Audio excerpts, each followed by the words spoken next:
कहानी शुरू होती है जेही युग नाम के लड़के से, जो बड़ी से बड़ी तिजोरियां और ताले तोड़ने में माहिर था। कीमती चीजें चुराकर वो बेचा करता था। वो अपना काम बहुत ज्यादा चालाकी से करता था, इसीलिए तो 100 चोरियों के बाद भी वो पकड़ा नहीं गया और न ही उसके बारे में किसी को कुछ पता था। एक दिन वो बिल्डिंग में एक कीमती पत्थर चुराने गया, जिसकी कीमत बहुत ज्यादा थी। जिस तिजोरी में पत्थर था उसमें बहुत ज्यादा ताले लगे हुए थे। उसको तोड़ना या फिर खोलना बहुत ज्यादा मुश्किल था, लेकिन जेही युग ने बड़ी ही चालाकी से उसे खोल लिया और पत्थर लेकर वहाँ से चला गया था।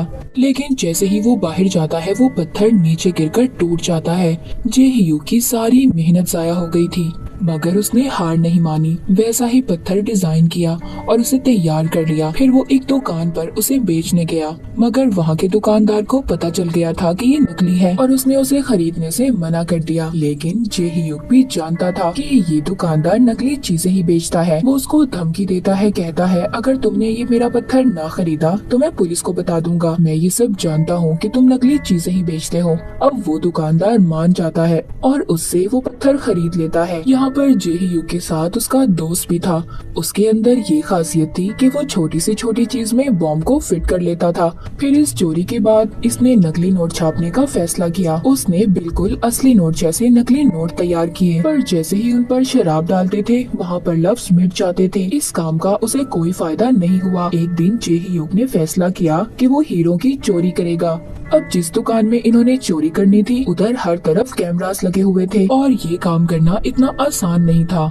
अब वो अपने प्लान में अपने एक और दोस्त को शामिल कर लेता है, जो बहुत बड़ा हैकर था। उसने एक बार इसकी शिकायत पुलिस को भी की थी, पर फिर भी ये उस पर भरोसा करने के लिए तैयार था। इस काम में इसको एक लड़की भी मिलती है जो इसी की तरह ऐसे कामों में माहिर थी। इस लड़की की जेही युग के साथ काफी अच्छी दोस्ती हो गई थी। जब ये दोनों घूमने जाते हैं तो जेही युग उसके गले में पहना हुआ लॉकेट देखता है। वो बताती है कि मेरे डैड ने ये मुझे तोहफे में दिया था। जेही युग उसे बताता है कि ये बहुत महंगा है और बहुत कीमती भी। अब ये इसका पता करवाने जेवरात की दुकान पर जाते हैं तो वहाँ पर लेडी इनको बताती है कि ये बहुत महंगा है और लाखों में इसकी कीमत है। तभी ये उधर एक बैग को टेबल के नीचे रख देता है।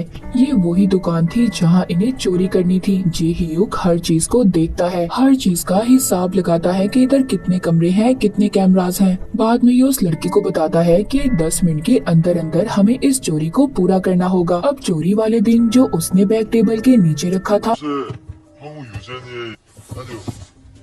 उससे धुआं निकलने लगता है और सभी गार्ड उसकी तरफ भागते हैं। उधर जेही युग का हैकर दोस्त सारे कैमरास को हैक कर लेता है और उसने तिजोरियों के भी सभी अलार्म को बंद कर दिया था। मगर जितने वक्त का अंदाजा इन लोगों ने लगाया था उससे पहले ही गार्ड आ जाते हैं। पर जेही युग का दूसरा दोस्त गार्ड्स का ध्यान भटकाने के लिए वहाँ गाड़ी का शीशा तोड़ देता है। अब उन्होंने चोरी तो कर ली थी, जिसके बाद जेही युग और उसके दोस्त बहुत खुश थे। सभी जश्न मनाते हैं। जब हीरो के मालिक को इस बात का पता चलता है कि उसके हीरे चोरी हो गए हैं तो उसको बहुत ज्यादा गुस्सा आता है। पर उसको इन चोरों का काम अच्छा भी लग रहा था, क्योंकि वो हैरान था। उन्होंने अपने खिलाफ एक भी सबूत नहीं छोड़ा था। हीरो का मालिक, जिसका नाम जो था, वो बहुत बड़ा बिजनेसमैन था और साथ ही साथ बहुत बड़ा गैंगस्टर भी, यानी एक बुरा इंसान था जिसने बहुत से लोगों को मारा था। वो खुद भी बड़ी चोरी की तैयारी कर रहा था, इसीलिए उसे ऐसे ही शातिर चोरों की तलाश थी। उसने बहुत बड़े बड़े चोरों को ढूंढा और यहाँ तक तिजोरी खोलने वालों का टेस्ट किया, पर कोई भी उसके काम के मुताबिक नहीं था। अब जो फैसला करता है कि वो इन्हीं चोरों को ढूंढेगा जिन्होंने इसके हीरे चुराए थे, यानी कि जेही युग और उसके साथियों को। अब उसके आदमी उन्हें ढूंढने में लग जाते हैं। वो हर हीरो की दुकान पर नजर रखते हैं। आखिरकार जो के आदमियों को जेही युग का पता चल गया था। अब जो उसके पास जाता है और कहता है कि तुम्हें मेरे लिए चोरी करनी होगी, जिसके बदले में मैं तुम्हें 5% कमीशन दूंगा। अब ये मना तो कर नहीं सकते थे, क्योंकि वो इन्हें धमकी देता है कि अगर उन्होंने इस बात से इनकार किया तो वो इनकी फैमिली को मार देगा, क्योंकि वो बहुत ही खतरनाक गैंगस्टर था। जो बताता है कि 150 करोड़ से भरा हुआ शिप आने वाला है, पर जहाँ पर ये शिप आकर रुकेगा उधर दुनिया का सबसे अच्छा सिक्योरिटी सिस्टम है। 속상히 저 사장님 보선에서 드리는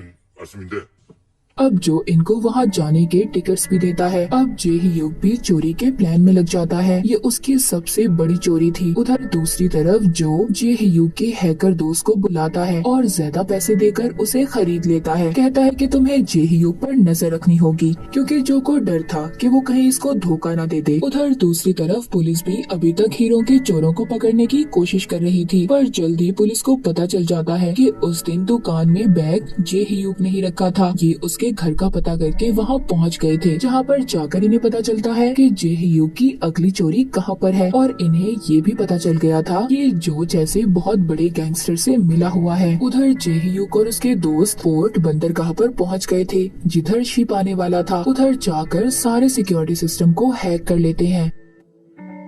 अब जे ह्यूग अपने दोस्त से कहता है, क्यों ना जिन पैसों को हम चोरी करेंगे उनको अपने पास ही रख लें। 조사장이 우리랑 한 약속. 형이 바라는 대로 착하게. ये बातें हैकर दोस्त भी सुन लेता है, जिसको जो ने पैसे दिए थे, और जाकर सारी बातें उसको बता देता है। ये बातें सुनकर उसको बहुत गुस्सा आता है, पर अभी तो उसको जे ह्यूग की जरूरत थी, इसीलिए वो उसको अभी कुछ भी नहीं कह सकता था। अब जे ह्यूग उसी लड़की से मिलने जाता है जो इसकी दोस्त थी, पर वो इससे बहुत ज्यादा नाराज थी, क्योंकि बहुत दिन से ये उससे नहीं मिला था, इसीलिए वो कोई भी बात सुनने के लिए तैयार नहीं थी। अब जे ह्यूग इसको बताता है कि उसके डैड ही उसके मास्टर थे, जिन्होंने इसे चोरी करना सिखाया था। तुम्हारे डैड बिल्कुल सादा जिंदगी गुजारना चाहते थे, पर उनके बिजनेस पार्टनर ने उन्हें मार दिया। वो कोई और नहीं बल्कि जो था, और इसकी दोस्त इसकी किसी बात पर यकीन नहीं करती। वो वहाँ से चली जाती है। अब जब वो वहाँ से जा रही थी, तभी उसको जो के आदमी आकर अगवा कर लेते हैं, ताकि जे ह्यूग उनसे कोई चालाकी ना कर सके। अब चोरी का दिन भी आ गया था। सब पोर्ट पर आने में कामयाब हो जाते हैं। उधर जो भी धमाका कर देता है।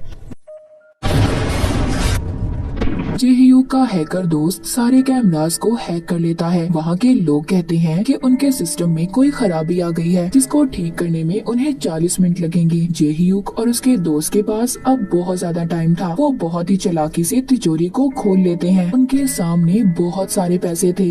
अब वो सभी पैसों को अपने एक ट्रक में भरते हैं और पैसों के ऊपर ही नकली पैसे रख देते हैं। उधर पुलिस को भी पता चल जाता है। वो चारों तरफ से इस जगह को घेर लेते हैं, जिस वजह से अब जे ह्यूग उस जगह से निकल नहीं पाता। अब जे ह्यूग के पास जो गैंगस्टर आता है, वो उस पर गन कर लेता है और उसकी दोस्त का लॉकेट दिखाकर कहता है कि वो मेरे कब्जे में है। मुझे पता चल गया था कि तुम मुझे धोखा दोगे, इसीलिए अगर तुम अपनी दोस्त को बचाना चाहते हो तो तुम्हें खुद को पुलिस के हवाले करना होगा। जे ह्यूग भी अपनी दोस्त को बचाना चाहता था, जो उसके मास्टर की बेटी थी। उसकी खातिर अपने आप को पुलिस के हवाले कर देता है, पर जैसे ही पुलिस उसको पकड़ने लगती है, वो वही समंदर में छलांग लगा देता है। पुलिस वाले उस पर गोलियां चलाते हैं, जिनमें से एक गोली उसे लग भी जाती है, और उसके पास जो बैग था वो भी बॉम्ब से फट जाता है। सब ये समझ रहे थे कि वो मर गया। उसके दोस्त को जब पता चलता है, जो बॉम्ब फिट करने में माहिर था, उसको बहुत दुख होता है। पर हैकर दोस्त खुश हो रहा था, क्योंकि जे ह्यूग के हिस्से के पैसे अब उसी को मिलने वाले थे। इस बात पर दोनों दोस्तों में बहस हो जाती है। हैकर दोस्त चाकू निकालता है और अपने ही दूसरे दोस्त को मार देता है। अब आखिरकार जो के पास पैसों से भरा ट्रक पहुंच गया था, पर दिखने पर पता चलता है उसमें तो सिर्फ टिकट ही भरे हुए थे। ये देखकर तो जो की हालत तो जैसे खराब हो गई थी। तभी उसे जे ह्यूग का फोन आता है, मतलब वो अभी जिंदा था। यहाँ पर हमें पता चलता है जो कुछ भी हो रहा था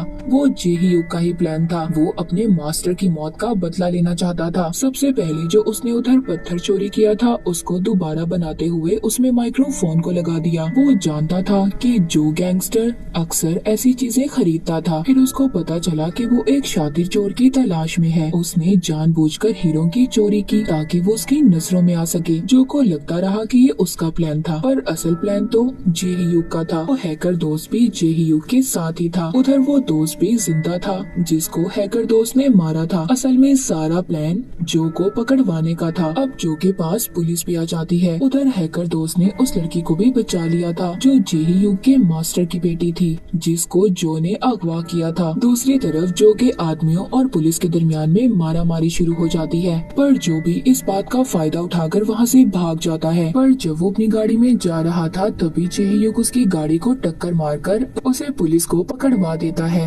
उसके बाद सभी दोस्त एक जगह पर जमा होकर उस ट्रक को भी ले आए थे जिसमें नकली पैसे थे।